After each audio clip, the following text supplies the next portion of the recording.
Digital Kabir YouTube channel में आपका स्वागत है। मैं एक एक्सपोर्ट कंपनी चलाता हूं। अभी मैं जर्मनी में हूं। अभी हम एक पोर्ट में हैं अपने एक कंसाइनमेंट के लिए। तो मैंने सोचा ये बिल्कुल सही स्पॉट है आपको बताने के लिए कि कैसे आप लोग भी अपना एक्सपोर्ट बिजनेस शुरू कर सकते हैं।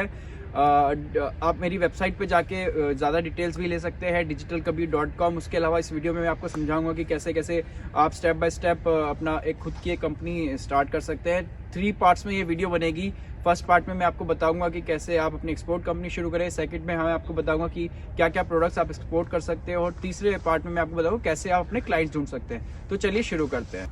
2022 ये साल इंडियन एक्सपोर्ट इंडस्ट्री के लिए एक बूमिंग अपॉर्चुनिटी लेके आया है। इसका मतलब यह है कि इससे पहले अगर आप एक्सपोर्ट बिजनेस करते थे तो आपका एक्सपोर्ट बिजनेस और बढ़ सकता है और बढ़ेगा। और अगर आप इससे पहले एक्सपोर्ट बिजनेस नहीं करते थे तो जरूर आपको अब एक्सपोर्ट बिजनेस में आना चाहिए। आप में से कई लोग हैं जो एक्सपोर्ट बिजनेस करना चाहते हैं बिकॉज आपको पूरी इंफॉर्मेशन नहीं होती है कैसे एक्सपोर्ट कंपनी शुरू की जाए, डॉक्यूमेंटेशन कैसे किए जाए, क्लाइंट्स कैसे सर्च किए जाएं, तो इसलिए आप लोग नहीं कर पाते हैं। पर इस वीडियो को अगर आप पूरा देख लेते हैं, 6 स्टेप में मैंने समझाया है कि कैसे आप बहुत आसानी से घर पर बैठे अपनी एक्सपोर्ट कंपनी शुरू कर सकते हैं। Step 1, find a name for your business. सबसे पहले आपको अपने बिजनेस के लिए एक नाम सेलेक्ट करना है और आप इसमें एक्जिम या इम्पैक्स भी लगा सकते हैं, एक्सपोर्ट इंपोर्ट, जिससे कि पता चल जाता है कि आप एक्सपोर्ट इंपोर्ट बिजनेस में हैं। इनफैक्ट आप ओवरसीज जैसे वर्ड्स भी यूज कर सकते हैं जिससे कि पता चल जाएगा कि एक्सपोर्ट बिजनेस कर रहे हैं।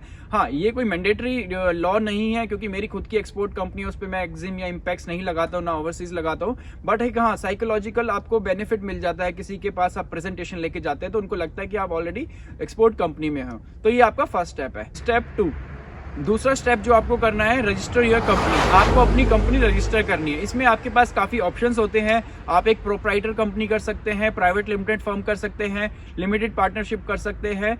आप ये डिपेंड करता है कितना आपके पास इन्वेस्टमेंट है और कितना आप स्केल करना चाह रहे हैं। मैं यूजुअली आपको सजेस्ट करूंगा सबसे पहले आप प्रोप्राइटर, अगर आपके पास बजट कम है तो आप प्रोप्राइटर कंपनी से शुरू कर सकते हैं। और जैसे जैसे आप डील्स क्रैक करते हैं, जैसे जैसे आपका बिजनेस बढ़ता है, आप उसको आगे जाके प्राइवेट लिमिटेड कंपनी भी कर सकते हैं। आपको इसके लिए एक दूसरे डायरेक्टर की रिक्वायरमेंट होगी, वो आप फॉर्मेलिटीज बाद में कर सकते हैं। ऐसा नहीं है कि आप अगर कोई प्रोप्राइटर कंपनी कर रहे हैं तो कहीं पे आपके पेपर वर्क रुक जाएंगे या कोई आपको डील में दिक्कत आएगी एक्सपोर्ट में। ऐसा कुछ भी नहीं है। आप पोर्ट से लेके सीए से लेके इनफैक्ट जब आप एक्सपोर्ट करते हैं आपके क्लाइंट को लेके भी ऐसा कोई इशू नहीं होता है। तो कई लोग मेरे को पूछते हैं कि प्रोप्राइटर कंपनी से फ्यूचर में कोई इशू तो नहीं है। स्टार्ट करने के लिए बिल्कुल सही है। इनफैक्ट आपको काफी बेनिफिट मिलते हैं गवर्नमेंट की तरफ से भी, और काफी आप जब बाद में उसको प्राइवेट लिमिटेड करते हैं तो आप उसको बहुत इजीली मूव कर सकते हैं। स्टेप 3 है, आपको अपने कंपनी के लिए एक टैक्स रजिस्ट्रेशन नंबर लेना होगा। पहले बहुत सारे 10 वेट करके आते थे, अब गवर्नमेंट ने बहुत इजी कर लिया है। जस्ट आपको जीएसटी चाहिए जिसमें कि आपका सारा का सारा कवर हो जाता है।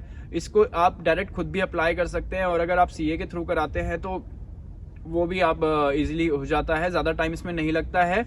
अगर आप इसको खुद अप्लाई करते हैं तो 1 से 2 हफ्ते के अंदर, 1 से 2 वीक के अंदर आपको जीएसटी नंबर भी मिल जाता है। स्टेप 4, अब स्टेप 4 है आपको एक करंट अकाउंट खोलना होगा और आपको सबसे ज्यादा इंपॉर्टेंट ये देखना होगा कि वो आपका बैंक जो ब्रांच है फॉरेन एक्सचेंज में डील करता है या नहीं। अदरवाइज अगर आप अकाउंट खोल लेते हैं और वो फॉरेन एक्सचेंज में डील नहीं करता है तो वो आपको किसी और ब्रांच के थ्रू एक्सचेंज करा के देगा, जिससे कि आपके चार्जेस भी बढ़ेंगे और टाइम ऑफ ट्रांजैक्शन सेटलमेंट भी बढ़ेगा। तो आपको फर्स्ट ऑफ ऑल ये जरूर चेक कर लेना है अपने बैंक से कि आप फॉरेक्स एक्सचेंज में डील करते हैं या नहीं। तो आप उनके साथ नेगोशिएट जरूर कीजिएगा कि क्या एक्सचेंज रेट वो दे रहे हैं, क्योंकि ये डिपेंड करता है बैंक टू बैंक। अगर आप आईसीआईसीआई में जा रहे हो तो उनका अलग रेट होगा, कोटक बैंक में जा रहे हैं अलग रेट होगा। तो ये भी आपको फर्स्ट ऑफ ऑल आपको फर्स्ट स्टेप में चेक करना है। अब जब आपके स्टेप 4 हो जाते हैं, फिर आपका 5th स्टेप आता है। ये बहुत ही इंपॉर्टेंट स्टेप है। इसमें आपको एक एक्सपोर्ट लाइसेंस लेना होता है। आईईसी भी इसको कहते हैं, एक्सपोर्ट कोड।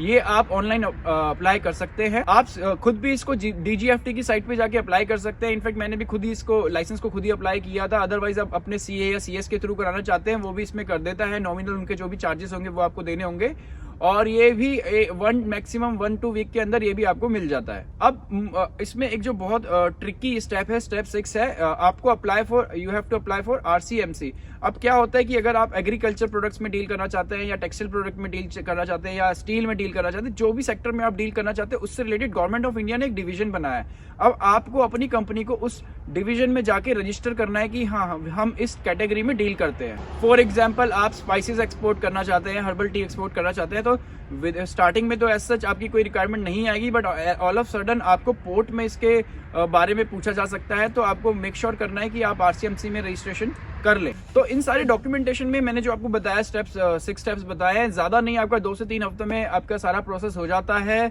और इसमें ज़्यादा नहीं, मैं कहूँगा 10-20 हज़ार रुपये का खर्चा इसमें मैं आपका CS का डिपेंड करता है कि वो आपसे कितना चार्ज करते हैं। अगर आप खुद अप्लाई करते हो तो 10,000 गवर्नमेंट फीस के साथ मैं बता रहा हूँ, 10-15 हज़ार 20 हज़ार से ज़्यादा कोई खर्चा नहीं है, और अपने घर पे बैठे आप अपनी एक्सपोर्ट कंपनी शुरू कर सकते हैं। अब नेक्स्ट वीडियोज़ में मैं आपको बताऊंगा कि फर्स्ट ऑफ ऑल बेचना क्या है, आपको एग्रीकल्चर में क्या बेच सकते हो, ज्वेलरी में क्या बेच सकते हो, मिनरल्स, मटेरियल्स और टेक्सटाइल में आप क्या बेच सकते हो, स्पाइसेस में क्या बेच सकते हो। उसके बाद हम ये भी बात करेंगे कौन सी कंट्रीज में आपको अप्रोच करना चाहिए, क्लाइंट ढूंढना चाहिए, कहाँ ऑलरेडी इंडिया का सबसे अच्छा एक्सपोर्ट बिजनेस हो रहा है।